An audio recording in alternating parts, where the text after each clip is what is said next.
Mesdames et messieurs, je vous salue.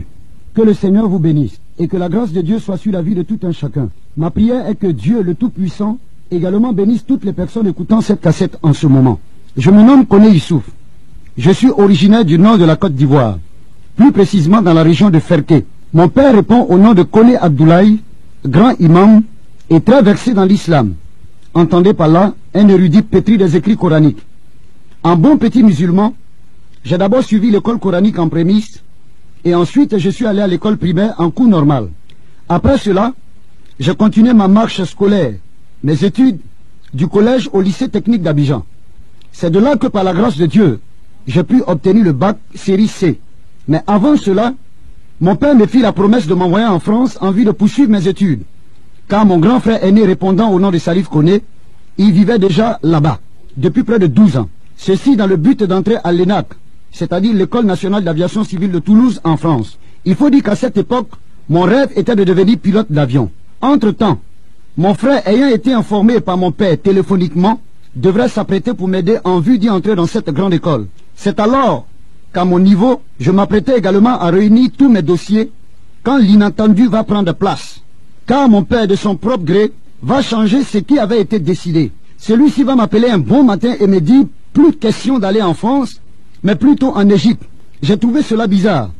Et il m'a révélé que c'était dans le but d'approfondir mes connaissances islamiques et coraniques. Je fus complètement déboussolé et abattu par cette nouvelle.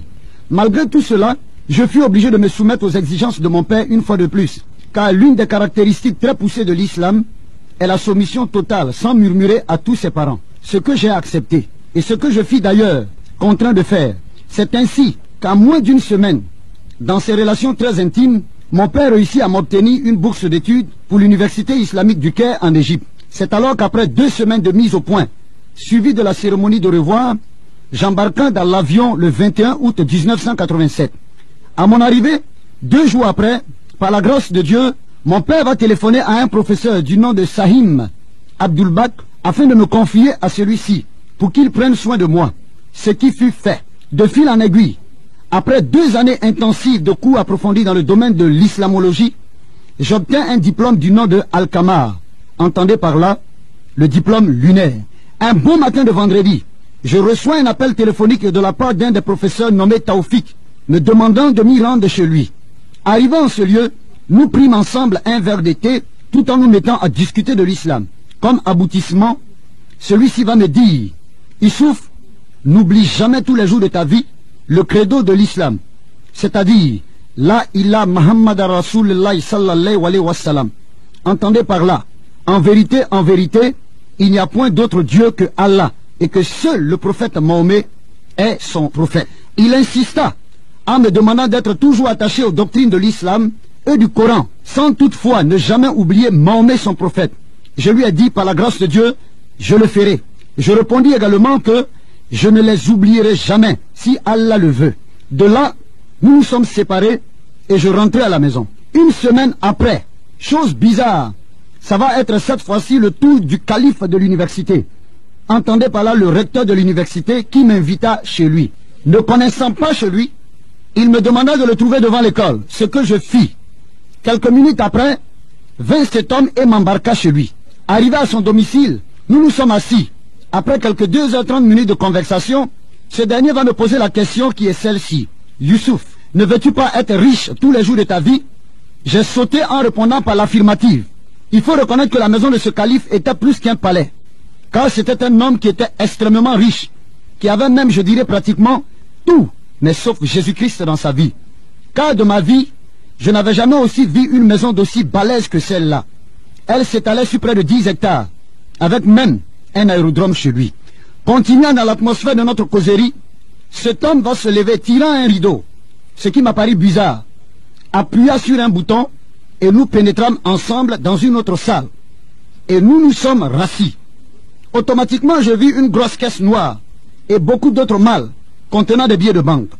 Je fus complètement abasourdi, au point où je ne m'en revenais pas. Il prit quelques liasses de billets et me les remit. Ensuite, il me présenta une huile jaune dont il m'imbiba.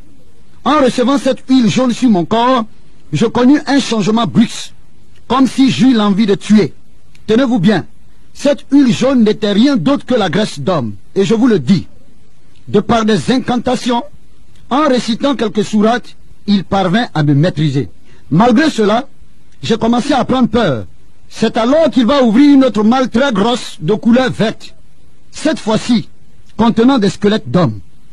Au vu de ces choses, je n'en pouvais plus. Il décida une fois de plus de me maîtriser tout en me faisant savoir qu'il m'expliquerait beaucoup de choses en me montrant quelques techniques à base du Coran, avec lesquelles l'on pourrait s'enrichir. J'ai trouvé encore ceci bizarre, mais ceci m'a quand même plu. C'est ainsi que rendez-vous fut pris 4 jours plus tard. Et nous nous sommes séparés en recevant de lui un petit sac d'argent. Comme prévu par la grâce de Dieu, nous nous sommes retrouvés de nouveau tout en commençant à réciter la sourate Imran, suivi du Kul Laouzou, près de 40 fois, avec le verset X. Je dis bien X, afin de ne pas inciter les gens à le faire. Puis nous nous frottâmes avec cette même graisse, ajoutée de quelques incantations à base du Coran. Cela nous a permis tout simplement de toucher une banque, et nous nous sommes retrouvés à l'intérieur afin de vider tout l'argent au point de s'enrichir. Ce fut pratiquement ma première expérience, et bizarrement, j'en étais très content. Le vendredi qui va suivre, aux environs de minuit, muni d'une ardoise coranique dont le nom est Walha, que les marabouts connaissent très bien, mon nom va être écrit là-dessus par le calife, et nous nous sommes mis à réciter la sourate Yassine, tout en étant assis au bord de la mer. Nous continuons nos incantations jusqu'à 0h15 minutes. Je dis bien 0h15 minutes. Juste à cette heure va apparaître cette silhouette noire et à la fois bizarre qui va spécialement s'adresser à moi et me dire: je suis là et prêt pour te rendre riche. Qu'il est prêt également pour me montrer, par rapport au livre qu'Allah a fait tomber du ciel, les 873 versets les plus puissants du Coran avec lesquels je pourrais m'enrichir toute ma vie. J'ai encore trouvé ces choses bizarres et la panique avait commencé à habiter mon cœur. Il va continuer à me dire ceci: je vais signer un pacte avec toi. Toutefois que tu t'engagerais à faire quelque chose à partir des versets du Coran que je te montrerai. Automatiquement, je me suis dit, mais c'est pas possible. Si je veux être riche, c'est tout simplement accepter d'être impuissant sexuellement. Voici ce qu'il va me dire. Toute ma vie. Ou accepter une maladie inguérissable tout le long de ma vie. Ou sacrifier un membre de ma famille. J'ai trouvé cela inadmissible, pas possible. À cause de la richesse, me rendre impuissant sexuellement toute ma vie et accepter une maladie inguérissable tout le long de ma vie ou sacrifier un membre de ma famille. Dans mon cœur, je me suis dit non, cela n'est pas possible. Par la suite, il me fit savoir qu'une fois accepté toutes ces propositions, au point d'être riche, si quelqu'un tentait de s'opposer à moi, dans n'importe quel domaine de ma vie, je pourrais rendre la personne folle en prenant tout simplement 5 feuilles du Coran, tout en écrivant le nom de la personne à rendre folle sur les 5 feuilles du Coran, en fermant le tout dans une bouteille, en récitant 7 fois le verset X. Je dis toujours le verset X, pour ne pas véritablement parler donner le vrai verset, afin de ne pas inciter les gens à le faire, pour ne pas mentionner le nom, et jeter la bouteille dans un feu. Dès que la bouteille éclatera, automatiquement, la personne dont le nom avait été écrit deviendra folle sur le champ. Il va continuer encore avec moi. C'est alors qu'il va me dire, avec le verset Douma Kateb, la sourate X, le verset, je dis encore Z, pour réussir en affaires par exemple, voici ce qu'il va me dire. Tu dois réciter le verset très tôt le matin, durant 3 jours successifs. Comme sacrifice, tu dois couper la langue d'un cadavre que tu vas attacher avec le cœur d'un caméléon. Et tu vas jeter le tout dans la mer. Et tu vas voir, au cours de la même année, le bonheur va te sourire. Le verset Douma Kateb, sourate X, verset Z. Je tiendrai tout le temps, quand je vais donner les références, en disant sourate X, verset Z, pour ne pas inciter les gens à le faire. Parce que je rends ce témoignage, pas pour amener les gens à comprendre qu'ils doivent suivre ce chemin. Mais la chose la plus importante, c'est d'accepter Jésus-Christ. Il va continuer encore pour me dire, lorsque tu auras besoin de beaucoup de biens matériels, il te faudra réciter les sourates Douma, verset Z, près de 37 fois, dans un cimetière, et au cours de la nuit profonde. Et au bout de tout cela, offrir en sacrifice la tête d'un muet et le sexe d'une vierge. Je ne m'en revenais pas en écoutant ces paroles. Il va continuer encore, au point de me dire, si tu veux avoir suffisamment d'argent, il va te falloir acheter 1 mètre de tissu coton blanc et offrir le sang d'un fils unique ou d'une fille unique en sacrifice. 3 litres de sang. Enterrer un bœuf noir dans un trou vivant. Écrire le verset de la sourate sur un tableau et se laver avec pendant 5 jours. J'ai commencé à trembloter sur moi-même. Et voyant encore cet être, cette silhouette noire, en train d'insister. Et finalement, il va me dire, malgré toutes les propositions qu'il me fit, il finit par me dire, si je tiens rapidement à voir toutes ces choses s'accomplir, je me dois d'accepter, 1, de couper mon pouce gauche ou une partie de mon corps, soit mon premier fils, au cas où je me marierai, ou tout simplement accepter que mon cou soit goitré tous les jours de ma vie, durant toute mon existence. Malgré toutes ces propositions, j'ai tout refusé, sans toutefois savoir pourquoi. C'est alors qu'il va appeler Seydine, qui était juste à côté de moi, afin de converser avec lui. Ce dernier va finir par me convaincre d'accepter le sacrifice des 18 traits sur le ventre. Ce qui fut fait, le sang recueilli fut mélangé avec une poudre noire, qu'on me donna à boire, en récitant 18 fois le Kul Laouzu. Après cette cérémonie, cette silhouette me demanda d'entrer à la maison, surtout à minuit précise, en me conseillant de ne regarder ni à droite ni à gauche, et qu'à mon arrivée, je trouverais 2 grosses malles remplies d'argent, seulement en une condition, à dépenser dans l'espace de 2 semaines. Effectivement, les 2 malles avaient été trouvées remplies d'argent, comme cela m'avait été annoncé, par crainte de mourir, par rapport au restrait d'élan qui m'avait été donné. Je fus obligé de gaspiller, voire dilapider l'argent de temps à travers. L'argent étant fini, je me mis à nouveau de soupirer, du désir d'en obtenir. C'est ainsi qu'une fois de plus, je vais m'y rendre chez mon fameux ami qui est Seydine. Celui-ci m'accueillant va me dire, Youssouf, tu tombes à pic. Car aujourd'hui, la grande cérémonie mondiale à la cabane X, croyez-moi, c'est une maison indescriptible, connue de tous les plus grands hommes d'affaires et commerçants du monde. Je dirais même certains grands hommes politiques connaissent cet endroit. C'est alors que nous embarquâmes dans sa voiture en destination de ce lieu indiqué.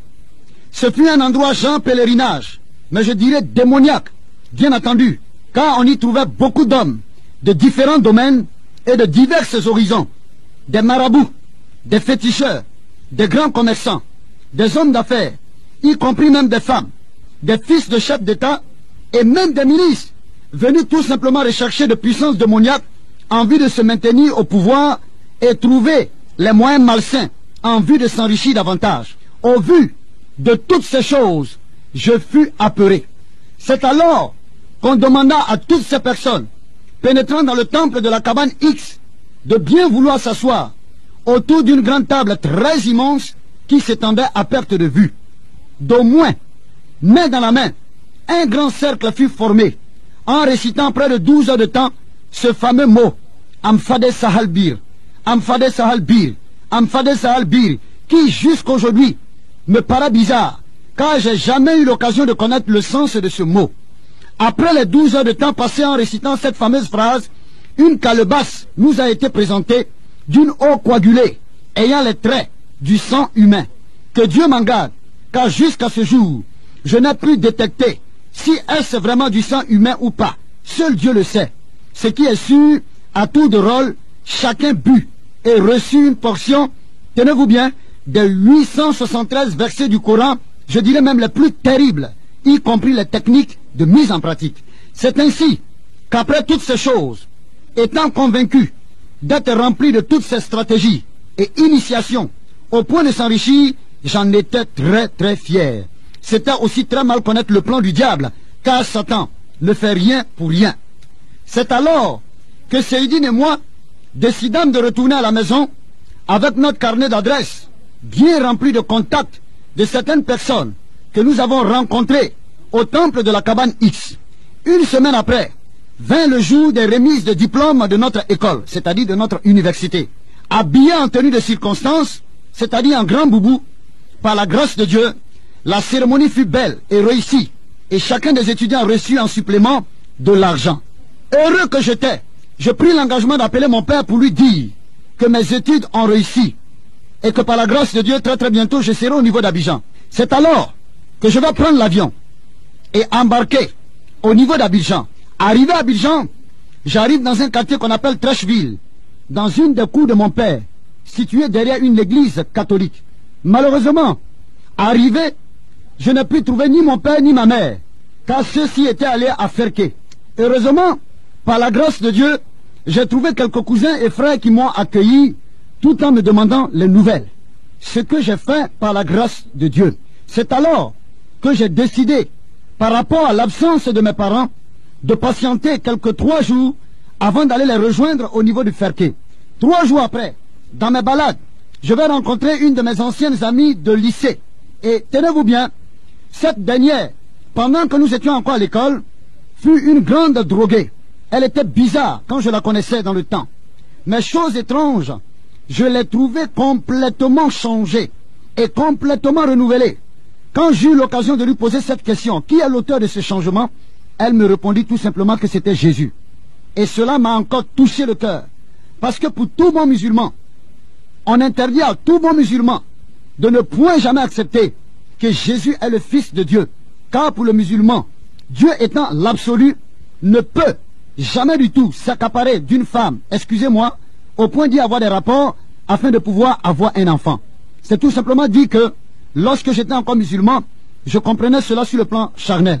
Avec cet ancien camarade, nous avons commencé à bavarder quelques minutes et après, elle a demandé à prendre rendez-vous avec moi les 2 jours qui allaient suivre, c'est-à-dire à 10 heures des 2 jours qui allaient suivre. Et comme prévu, nous nous sommes retrouvés et la jeune fille me proposa de sortir du cadre familial afin de discuter avec moi. Nous avons marché jusqu'à la rue 12. C'est une des rues les plus populaires d'Abidjan, située dans un quartier qu'on appelle Trècheville.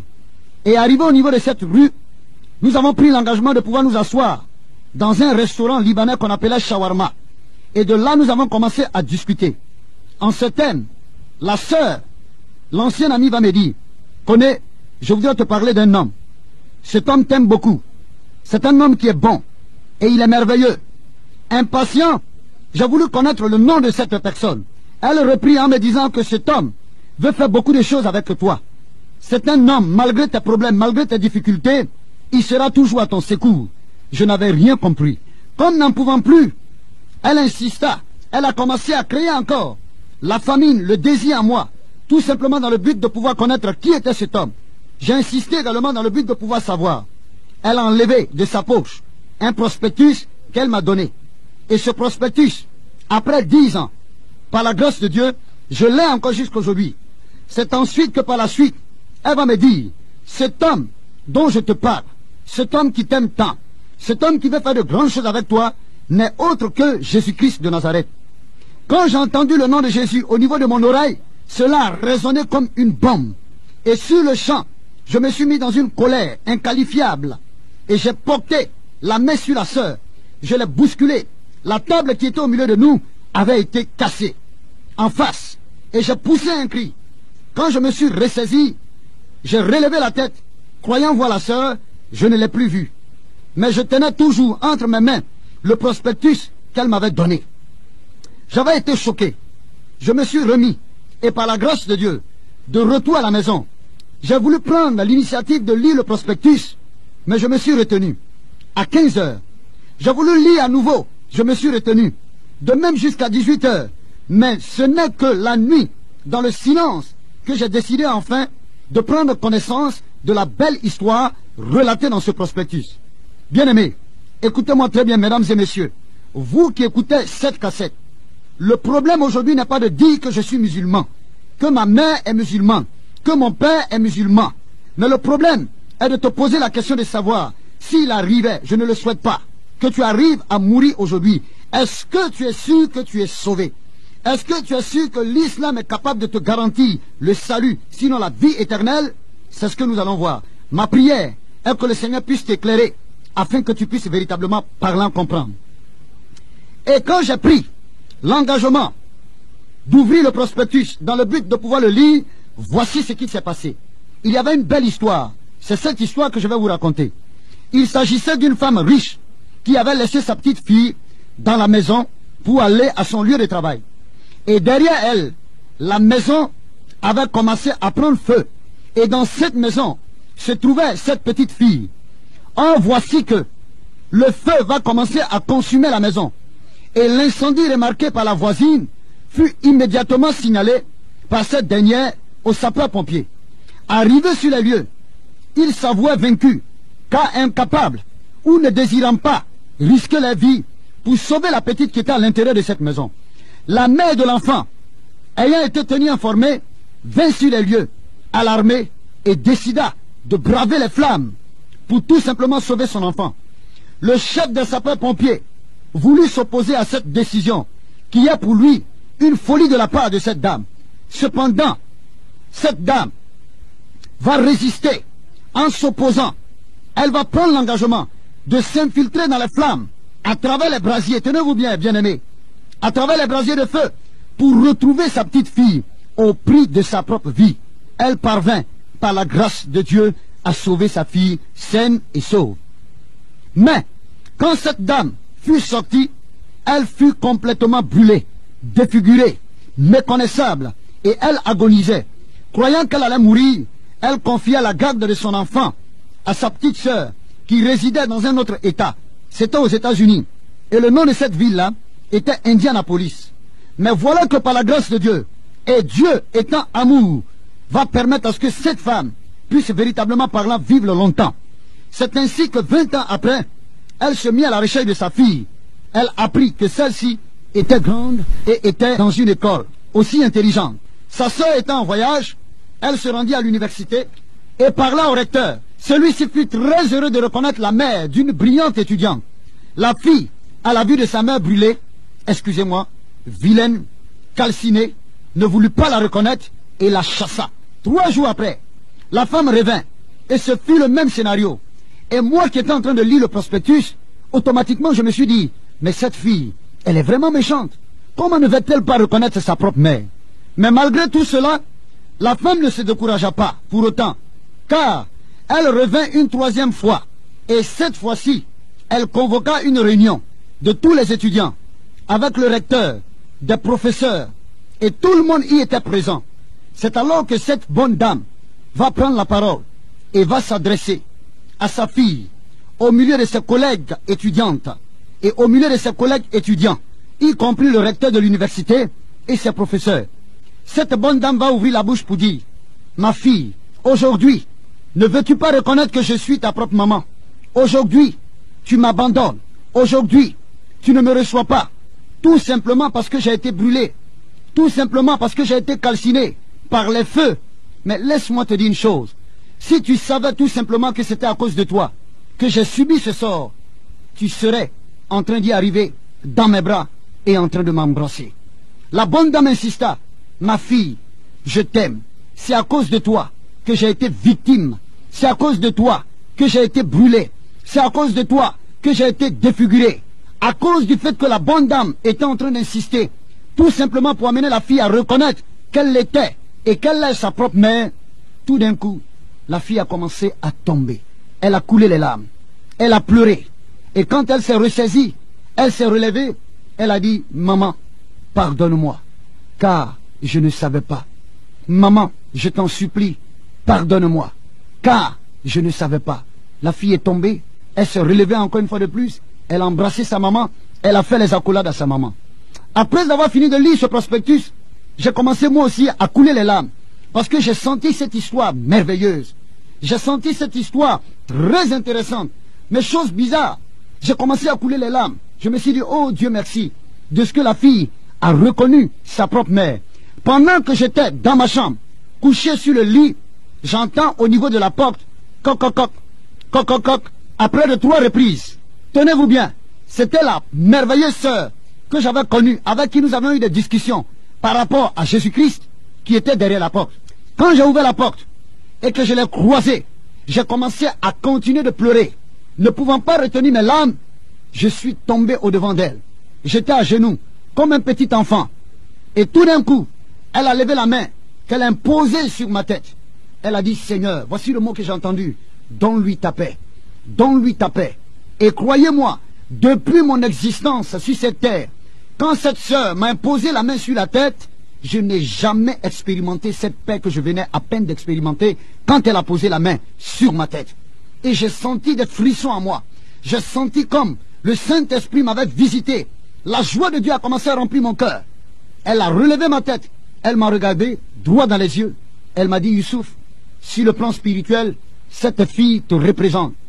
Et sur le plan spirituel toujours, cette femme représente Jésus-Christ de Nazareth. C'est à cause de toi que Christ est mort. C'est à cause de toi que Jésus-Christ a accepté de se sacrifier sur la croix du calvaire. Tout simplement, si tu veux l'accepter, la gloire de Dieu va te visiter. Si tu veux l'accepter, Dieu va te donner la vie éternelle. Si tu veux l'accepter, le reconnaître comme ton Seigneur et ton sauveur personnel, tu seras sauvé. Le paradis dont tout le monde parle, Jésus tient cela entre ses mains. Bien-aimé, je me suis senti abattu dans mon fort intérieur. J'ai commencé à trembloter. Cette sœur m'a tenu, main dans la main. J'ai ouvert la bouche, je lui ai dit, je suis prêt à accepter Jésus-Christ de Nazareth. Elle a prié pour moi. Elle m'a amené à confesser mes péchés, à demander pardon au Seigneur, que je ne savais pas. J'étais dans une attitude d'ignorance. Elle m'a conduit. Elle a prié pour moi. Elle m'a imposé les mains. Elle a prié pour moi jusqu'à ce que je puisse être rempli de joie. Et dès ce jour, j'ai compris véritablement parlant que ce Jésus dont tout le monde parle existe vraiment. Et après cela, je vais lui dire merci. Elle m'a dit ne me dis pas merci, mais remercie le Seigneur et dis gloire au Seigneur Jésus-Christ. J'ai dit gloire au Seigneur Jésus-Christ. Elle m'a posé la question de savoir, que vas-tu faire maintenant? Je lui ai dit effectivement par la grâce de Dieu, mon père m'a expédié au niveau de l'Égypte afin d'aller poursuivre mes études coraniques.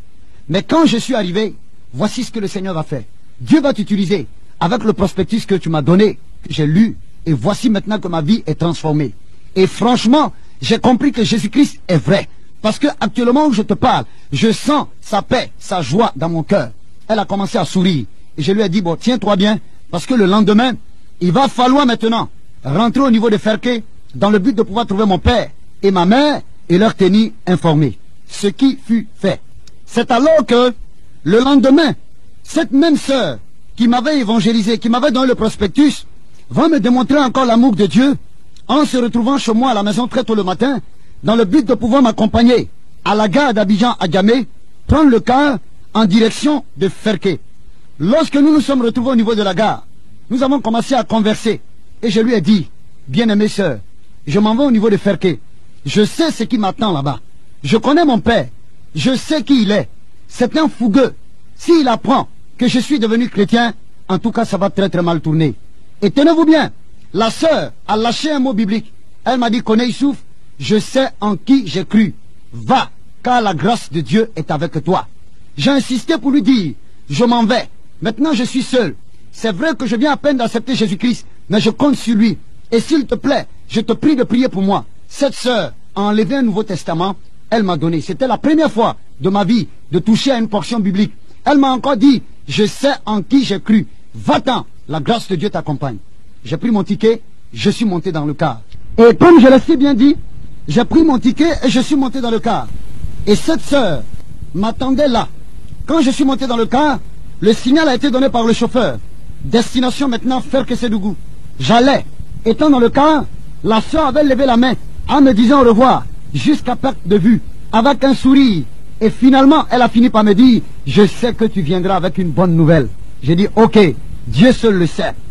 Arrivé à Ferké, la nouvelle se répandit comme une traînée de poudre, que le fils de l'âge connaît est venu. L'accueil de la maison fut très chaleureuse. On tuait même un mouton dans le but de pouvoir m'accueillir. Mon père étant absent, ma mère m'a reçu avec joie, entouré de tous mes cousins et de mes cousines, parce que la majeure partie de mes frères n'étant plus au niveau de l'Afrique. Quelque temps après, mon père fit son apparition. Il me reçut en me faisant les accolades. Tellement content, il a commencé à m'embrasser. Tellement content, il a commencé à me toucher de la tête jusqu'aux pieds. Tellement content, de sa bouche, je ne faisais qu'entendre. Il souffle mon fils, il souffle mon fils, que Dieu te bénisse. Il souffle mon fils, que Dieu te bénisse. Et mon père s'est rassis. Après avoir fini de déguster quelque chose, lui et moi, après avoir bu du bissap, une boisson africaine, bien entendu, mon père maintenant va se rasseoir et me dit, mon fils, je suis très très content de toi. Donne-moi les nouvelles. C'est alors que je vais ouvrir la bouche et dire à mon père également que je suis très très content de lui. Parce que j'ai fait ce qu'il m'a demandé. Il m'a demandé d'aller dans le pays des Arabes, étudier le Coran. Et que je suis arrivé, tout s'est bien passé. Mon père a commencé à sourire. Il a même appelé ma maman. Il a demandé à ce que ma maman puisse s'asseoir à côté de moi. Et mon père dit à ma maman, viens écouter ton fils. Il vient avec de bonnes nouvelles. Et c'est alors qu'il va encore me demander l'après-nouvelle. Les nouvelles qui sont derrière la nouvelle que je venais de donner. J'ai commencé à avoir peur. J'ai commencé à cultiver la crainte dans mon cœur. Et tout d'un coup, je me suis ressaisi. Et maintenant, je vais dire à mon père, je dis, papa, c'est vrai que par la grâce de Dieu, je suis allé étudier le Coran. Mais quand je suis arrivé, il y a quelque chose qui s'est passé au niveau de ma vie, au point où ma vie a été transformée. Mon père a commencé à sourire, parce qu'il n'avait pas compris mon langage. Pour lui, j'étais devenu un homme transformé, certainement, à cause des connaissances du Coran. Mais c'est pas ce que je voulais dire. J'ai encore pris l'engagement, et j'ai prié dans mon fort intérieur, en disant, dans mon fort intérieur, Jésus sauve-moi, car je vais dire la vérité. Je prends la parole, ma mère étant assise à côté de moi. Je regarde mon père droit dans les yeux, je lui dis, papa, la transformation qui s'est opérée dans ma vie, quand je suis arrivé, c'est que j'ai accepté Jésus-Christ de Nazareth. Je suis devenu chrétien. Tout d'un coup, mon père va se lever. Il va me regarder en me posant la question de savoir, mon fils, qu'est-ce que tu viens de dire? Est-ce de toi que j'entends cette parole? Mon père dit qu'il ne croit pas. De répéter encore la même chose. Je dis à mon père, effectivement, je vais te répéter ce que je viens de dire. Je suis devenu chrétien. J'ai accepté Jésus-Christ de Nazareth. Mon père s'est levé et il a demandé au gardien de la cour où il est de lui donner une cravache, une chicotte. Et mon père va me poser la question pour la 3e fois. Mon fils, qu'est-ce que tu dis? Je dis, papa, je suis devenu chrétien. Tout d'un coup, celui-ci va se lever. Il va prendre la chicotte qu'il avait en main. Il va commencer à me battre comme un petit enfant.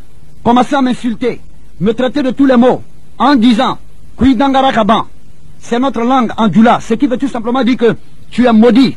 Et par la suite de cela, il va appeler ma maman, commencer à la bousculer en disant à ma maman, prends ton fils, ton oiseau de malheur, prends ton fils, excusez-moi le terme, ton bâtard, voici ce qu'il a dit, prends-le et vous deux quittez de ma maison, allez où vous voulez. Mon père a commencé à pousser ma maman, c'est là où j'avais été touché et j'ai attrapé sa main pour lui dire, papa, je te respecte beaucoup, mais je voudrais te demander pardon. Quand tu as connu ma mère, je n'y étais pas. La seule chose que je te demande, c'est de laisser tout simplement ma maman tranquille. Si tu veux, tu peux me foutre à la porte.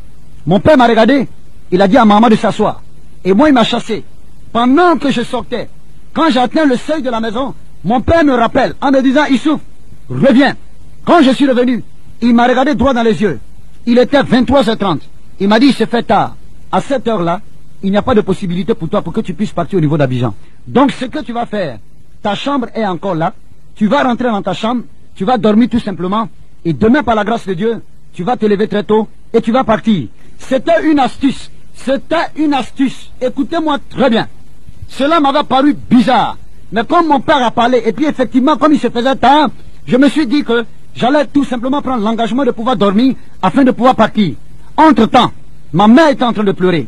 Mon père m'a remis les clés, j'ai ouvert la chambre. Je suis entré, j'ai fait le lit à l'intérieur. J'ai ouvert les fenêtres, j'ai commencé à dormir.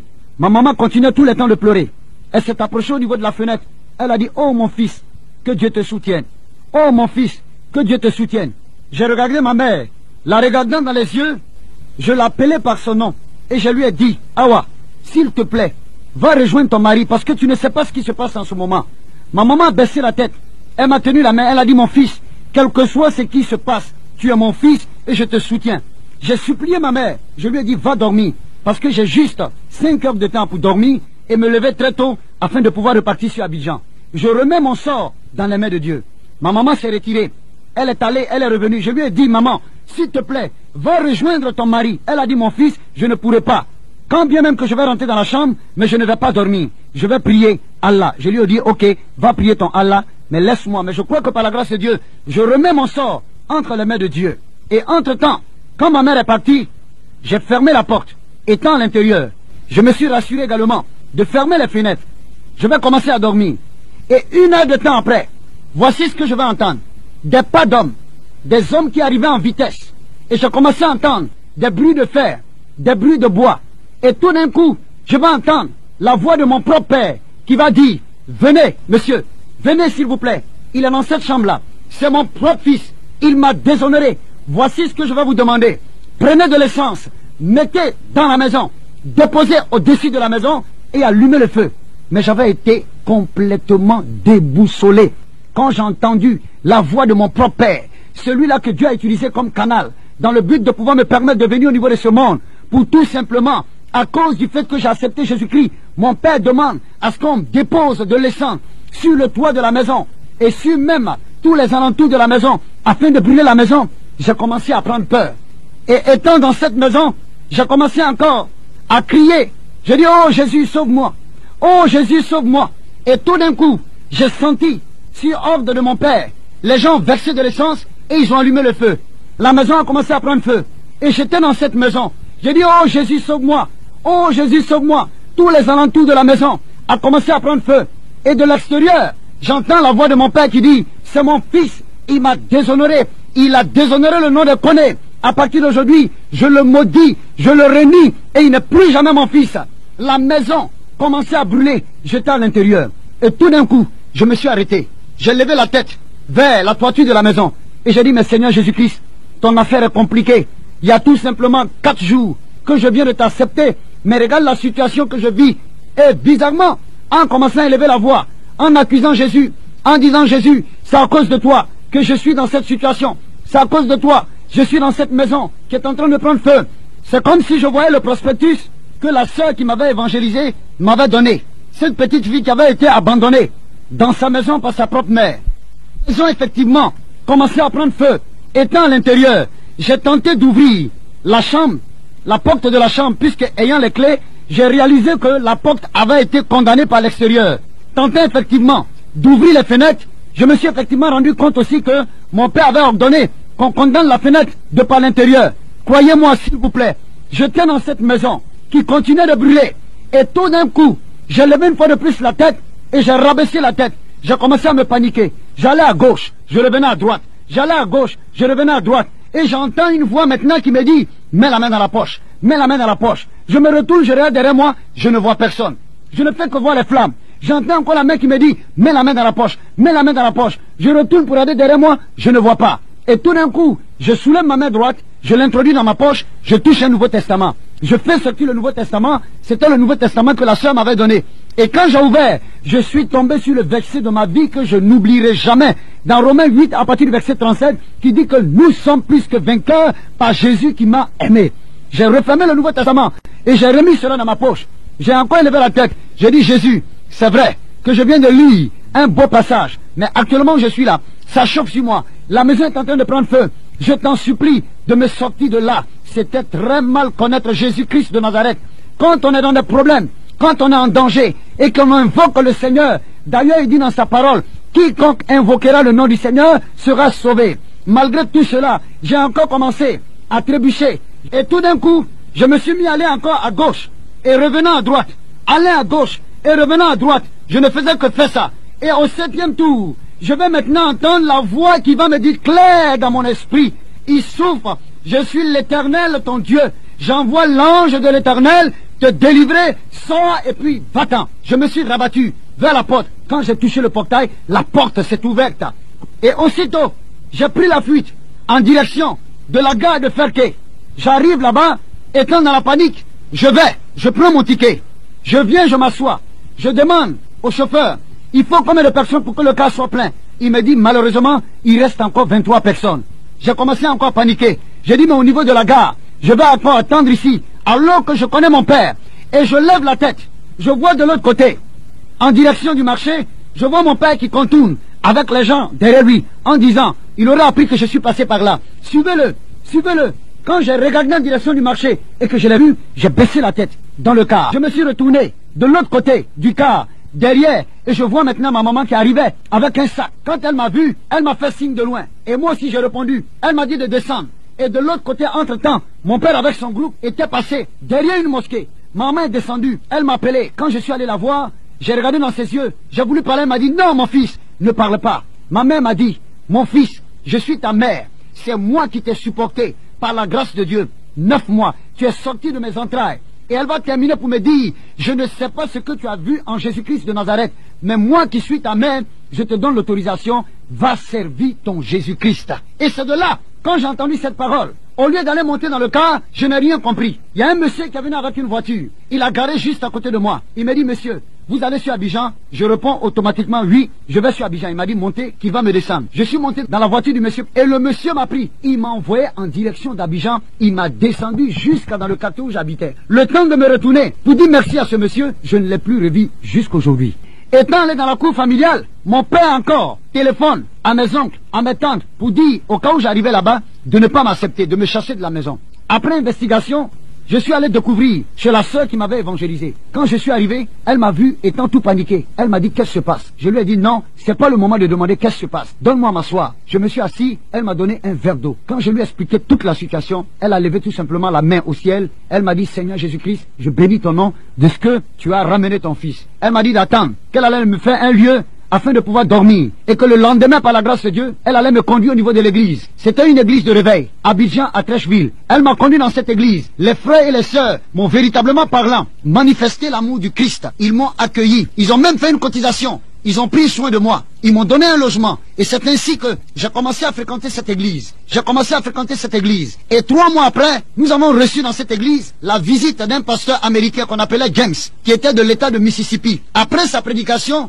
il a dit comme ça, que l'Esprit de Dieu lui révèle. Il y a un ex-musulman qui est là, à peine 3 mois, qu'il a donné sa vie à Christ. Qu'il arrête de se paniquer, parce que Dieu l'aime. Non seulement Dieu l'aime, mais Dieu l'a choisi. Et que tôt ou tard, il allait finir par servir le Seigneur. De l'autre côté, il y avait une sœur musulmane qui s'est levée. Et cet homme de Dieu américain a dit non, ce n'est pas d'une femme il s'agit d'un homme. Il allait plus loin en disant qu'il est assis derrière. Actuellement où je parle, il a peur. Il sent même des frissons dans son cœur. Et la sœur qui était de l'autre côté, assise à côté de moi, elle dit, connais, je sais qu'il s'agit de toi. Lève-toi. Et moi aussi, je lui ai répondu par l'affirmative en disant que, effectivement, il s'agit de moi. Je me suis levé, cet homme a prié pour moi. Et il a demandé à me voir après le culte. Après le culte, quand il m'a vu, il s'est entretenu avec moi. Il m'a donné des paroles d'encouragement. Et il m'a dit de persévérer. Et que par la grâce de Dieu, que je finirai tôt ou tard par voir le miracle de Dieu dans ma vie. C'est comme ça que je suis devenu chrétien. Et j'ai commencé à suivre les enseignements bibliques au niveau de l'église. Cette sœur que Dieu a utilisée était tout le temps à mes côtés. Elle m'encourageait. Elle priait pour moi. Elle me soutenait dans tous les domaines de ma vie. Jusqu'au point où j'ai été baptisé. Et quelque temps après, j'ai commencé à grandir dans cette atmosphère chrétienne. Les frères et les sœurs continuaient de me démontrer leur amour. Et 2 années plus tard, une révélation encore va sortir au niveau de l'église en disant que j'avais été choisi parmi ceux qui devaient aller au niveau de l'école biblique, c'était au Nigeria, afin de suivre une formation pastorale. J'ai dit, ok, par la grâce de Dieu, puisque j'ai été sélectionné, je vais voir ce qu'on va faire. Et entre-temps, je vais retourner à la maison. Je vais encore prendre le Coran. Et je vais commencer à fouiller en faisant des recherches. Je me suis posé la question de savoir. Le problème aujourd'hui n'est pas de dire que tu es musulman. Le problème aujourd'hui n'est pas de dire que parce que ton père est musulman ou bien ta mère est musulmane, tu dois demeurer toi aussi musulman. Mais pose-toi la question de savoir, est-ce que l'islam sauve? Est-ce que Mahomet, le fondateur de l'islam, celui-là même dont le vrai nom nous a été caché, qu'on appelle Abu al-Qasim, est-ce que véritablement parlant, Mahomet et la religion islamique sont capables de sauver les gens? C'est là que je vais encore ouvrir le Coran pour continuer à faire des recherches. Ce que je voudrais dire, pour toutes les personnes qui ont des Corans à côté d'eux, vous pouvez le vérifier. Le Coran comporte 114 chapitres qu'on appelle sourates et 6247 versets. Et l'islam croit en un seul Dieu qu'on appelle Allah et à son prophète nommé Sayyidina Muhammad Rasulullah. Ça veut dire que paix et miséricorde soit sur le prophète Mahomet. Parce que le mot Mahomet veut dire le glorifié. Sinon le véritable nom de Mahomet c'est Abu al-Qasim. Et je continue de faire mes recherches au niveau du Coran. C'est alors que je vais prendre la sourate Baqarat, la deuxième sourate du Coran, au verset 130, où il est dit en arabe, Kulluhu amana billahi wa mal isila ilayna wa mal isila Allahu Ibrahima wa Ismaila wa Isaka wa Ankuba wallahi sebatu wa mai itiya Musa wa Isa Minuhu musulmina. Ce qui veut dire en français, la vérité au sujet de ton Seigneur est descendue vers toi. Crois au livre que Dieu a donné à Abraham, à Ismaël, à Isaac, à Moïse, et le livre de l'Injil qu'on appelle l'évangile qui parle tout simplement de Jésus. Voici ce que le Coran me dit. En faisant mes recherches, le Coran, de par la sourate Baqarat, la deuxième sourate du Coran, au verset 130, le Coran me dit, voici la vérité au sujet de ton Seigneur. C'est-à-dire au sujet de Dieu. La vérité est descendue vers toi. Crois tout simplement au livre que Dieu a donné à Abraham. Où pouvons-nous trouver ce livre que Dieu a donné à Abraham? Dans la Bible, ce livre se trouve. C'est le livre de la Genèse qui parle de la vie d'Abraham. Vous pouvez prendre Genèse 12, 13 et 14. Au livre que Dieu a donné à Isaac.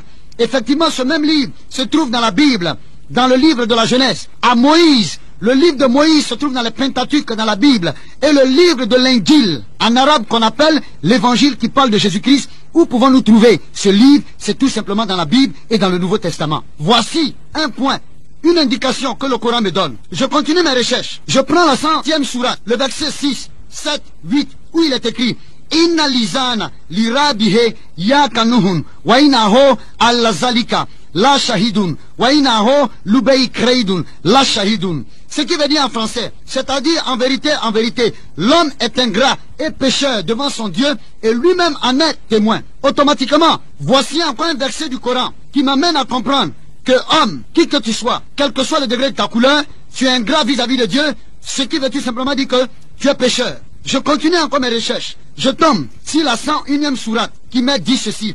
Faman ya amal, miska lazaratil, kaya yaraho, waman ya amal, miska lazaratil, share yaraho. Ce qui veut dire, celui qui aura fait des œuvres pleines dans la balance aura pour demeure le paradis.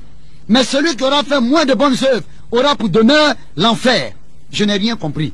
Voici un verset qui m'amène à comprendre que le Coran me présente le système du salut par la balance. Ce qui veut tout simplement dire que si je dois être sauvé par rapport au Coran, au niveau de ma droite, si j'arrive à faire du bien, l'ange qui est à ma droite va écrire les biens que j'ai eu à faire. Au niveau de ma gauche, durant mon existence, l'ange qui est à ma gauche va écrire le mal que j'ai eu à faire. Mais bien aimé, posons-nous la question de savoir combien de fois un homme peut-il pécher par jour, ne serait-ce qu'en pensée, en acte, en parole, en regard et par audition. Et là, j'ai commencé encore à douter du Coran. Et la 102e sourate, les versets 6, 7 et 8, où il est écrit ceci.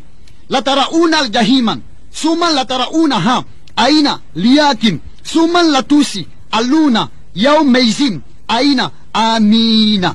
C'est-à-dire, vous verrez certainement tous l'enfer et vous rendrez compte de vos bienfaits sur terre à Dieu. Je n'ai encore rien compris. Voici un verset qui m'a fait peur. Moi qui pratiquais la religion musulmane, qui programmais tôt ou tard dans ma vie, ne serait-ce qu'aller une seule fois dans la Mecque, pratiquer le pèlerinage. Mais voici un verset qui me dit ici, que je le veux ou non, malgré mes bienfaits, certainement, en tant que musulman, quels que soient mes biens, il me faut forcément voir d'abord l'enfer. Alors là, j'ai commencé encore à avoir peur. Voici un verset encore qui me démontre qu'il n'y a pas de salut dans l'islam. Et je continue mes recherches. À la sourate 10, verset 49, il a dit ceci, je vais le lire en français. Si tu es dans le doute, interroge ceux qui ont reçu les Écritures avant toi. Voici un passage qui s'adresse à Mahomet pour lui dire, Mahomet, si tu es dans le doute par rapport à ta religion, si tu es dans le doute par rapport au Coran, parce que les musulmans nous font croire que le Coran est un livre qui est descendu du ciel, s'il vous plaît, je vous demande pardon, frères musulmans, de grâce, comment est-ce qu'un livre peut-il être capable de descendre du ciel? Et d'où vient véritablement parlant ce livre? Ali, vous me dites que ce livre vient de Dieu, mais voici que ce même livre qui est toi. Ceux qui ont reçu la parole de Dieu avant toi, quels sont ceux qui ont reçu la parole de Dieu avant Mahomet? Ce sont les chrétiens. C'est tout simplement les chrétiens. Parce que l'histoire lui-même démontre que Mahomet, le prophète de l'islam, est venu tout simplement 632 ans après notre Seigneur Jésus-Christ. Quelle réforme peut-il être capable de pouvoir apporter? Malgré tout cela, je continue encore mes recherches dans le Coran. La sourate 131 et 132. Le Coran dit ceci. Obéissez à Dieu et à ses messagers. Peut-être vous serez touchés par grâce. Voici encore un verset qui ne me garantit pas le salut. Le verset me dit peut-être je serai touché par grâce. Le verset me dit obéissez à Dieu et à ses messagers. Peut-être vous serez touchés par grâce. Voici un verset qui ne me garantit pas le salut. Au contraire, ce verset me met dans le doute. C'est la sourate 131 et 132. Je continue encore mes recherches. Je vais à la sourate 6, au verset 155. Il est dit ceci. Voici un livre que nous avons fait descendre. Suivez-le et soyez pieux. Peut-être vous serez touchés par grâce. Alors là, j'ai commencé à être scandalisé. La sourate 6 me dit, à partir du verset 155, il dit voici un livre, c'est-à-dire le Coran, que nous avons fait descendre. Suivez-le et soyez pieux. Et il termine pour dire, peut-être vous serez touchés par grâce. Alors là, j'ai complètement commencé à être choqué. J'ai réalisé en ce verset qu'il n'y a pas de salut. Comment, en tant que musulman, je m'applique par la grâce de Dieu à suivre un livre, à prier 5 fois par jour, à faire l'aumône, la jakat, programmé par la grâce de Dieu, tôt ou tard, au cas où j'aurai de l'argent, aller à la Mecque, et dans ce livre-là, il n'y a aucun salut. Il m'a dit tout simplement, peut-être vous serez touché par grâce. peut-être vous serez sauvés, peut-être vous serez touchés par grâce. Mais où allons-nous avec ces peut-être-là? Frères musulmans, ouvrons les yeux et commençons à rechercher la vérité. Si nous ouvrons nos cœurs sincèrement et que nous commençons à chercher la vérité, Dieu va se révéler en nous. Et je continue mes recherches. Je réalise dans la sourate 3, versets 55 à 57, il est dit, tous ceux qui suivent Jésus sont au-dessus de tous ceux qui ne croient pas en lui jusqu'au jour de la résurrection. Alors là, j'ai été complètement scandalisé. Voici un verset qui me démontre par le Coran que celui qui suit Jésus est au-dessus de tous ceux qui ne croient pas en Jésus. En un mot, le Coran était tout simplement en train de m'indiquer que Jésus-Christ est la voie qui est à suivre. Et là, j'ai fermé le Coran. J'ai été complètement déboussolé. La sourate 3, le verset 55 à 57, qui dit bien ceci. Tous ceux qui suivent Jésus sont au-dessus de tous ceux qui ne croient pas en lui jusqu'au jour de la résurrection. Et je continue mes recherches. Je vois que dans le Coran, Jésus est appelé Isa, Al-Masih, c'est-à-dire le Sauveur. Et le même Coran dit de Jésus qu'il est Kalmatullah, c'est-à-dire qu'il est la parole de Dieu. Et le même Coran continue en disant de Jésus qu'il est l'Esprit de Dieu, c'est-à-dire Ruhullah. Malgré cela, pour aller plus loin, je continue encore mes recherches par rapport à certains documents que j'ai sous la main. Je prends d'abord la vie de Mahomet. Je considère la vie de Mahomet. Et dans ces documents, il a dit ceci. Le père de Mahomet se nommait Abdallah et sa mère Amina. Il naquit ainsi comme tout le monde, de son père et de sa mère. Aucun fait extraordinaire ne signala la venue de Mahomet. Et pendant plusieurs années, aucun signe miraculeux ne le mit en relief. Et ce n'est qu'à l'âge de 40 ans qu'il prétendit que l'ange Gabriel lui avait parlé. Mais jusque-là, rien ne le désigna à ses contemporains comme étant destiné à devenir un grand prophète. Il est vrai que quelques-uns des musulmans racontent de merveilleuses histoires sur la naissance de Mahomet. Mais les musulmans, ceux-là même qui cherchent véritablement parlant la vérité, finissent d'abord par comprendre qu'entre Mahomet et Jésus-Christ, il y a une différence. Nous allons d'abord voir, lorsque nous prenons la 19e sourate, dans la sourate Mariama, au verset 18, d'après le Coran de Kassimirski, nous lisons que lorsque l'ange Gabriel apparut à Marie, elle en fut si terrifiée qu'elle dit, « Je cherche un refuge auprès du miséricordieux. » Gabriel lui répondit, « Je suis l'envoyé de ton Seigneur, chargé de te donner un fils saint. » Comment, répondit-elle, aurais-je un fils? Aucun homme n'a jamais approché de moi. Et je ne suis point une femme dissolue. Il répondit, il en sera ainsi. Ton Seigneur a dit, ceci est facile pour toi. Il sera notre signe devant les hommes et la preuve de notre miséricorde. Le Coran nous montre clairement que Gabriel vint de la part de Dieu pour annoncer d'avance à Marie la naissance de Jésus-Christ et qu'elle l'enfanta sans avoir connu aucun homme. Nous trouvons encore dans la 21e sourate, les prophètes, verset 91, où il a dit ceci. Souviens-toi aussi de celle qui avait conservé sa virginité et en qui nous soufflâmes une partie de notre esprit. Nous la constituâmes avec son fils, un signe pour l'univers. Frères musulmans, vous dites que le Coran est la parole de Dieu. Vous serez donc obligés de reconnaître que Jésus est né d'une façon merveilleuse. Les chrétiens n'acceptent pas le Coran, mais l'évangile, dans lequel le même fait se trouve mentionné. Plus de 7 siècles avant la naissance de Jésus-Christ, le prophète Ésaïe, au chapitre 7, verset 14, écrivait ces paroles. Voici, la vieille sera enceinte, elle enfantera un fils et elle lui donnera le nom d'Emmanuel. Ce qui signifie Dieu avec nous. Le récit de l'accomplissement de cette prophétie se trouve dans l'évangile, Luc 1, 28, 36, et est ainsi conçu. L'ange étant entré dans le lieu où était Marie lui dit, je te salue, toi à qui une grâce a été faite, le Seigneur est avec toi. Troublé par cette parole, Marie se demandait ce que pouvait signifier une telle salutation. L'ange lui dit, ne crains point, Marie, car tu as trouvé grâce devant Dieu. Et voici, tu deviendras enceinte, et tu enfanteras un fils, et tu lui donneras le nom de Jésus. Il sera grand, et sera appelé fils du Très-Haut. Et le Seigneur Dieu lui donnera le trône de David son père. Il régnera sur la maison de Jacob éternellement, et son règne n'aura point de fin. Marie dit à l'ange, comment cela se fera-t-il, puisque je ne connais point d'homme?